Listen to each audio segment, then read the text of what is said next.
progressed from technology readiness level 1 to TRL 9 and marks the world's first vacuum insulated heatable curtain that provides the vacuum insulation and adequate heating.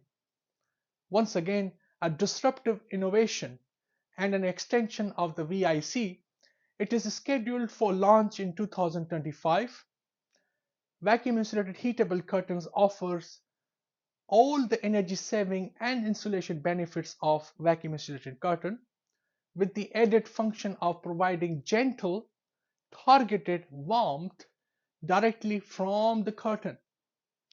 It consumes about 1 kilowatt hour, 1 unit of electricity when used for 3 hours.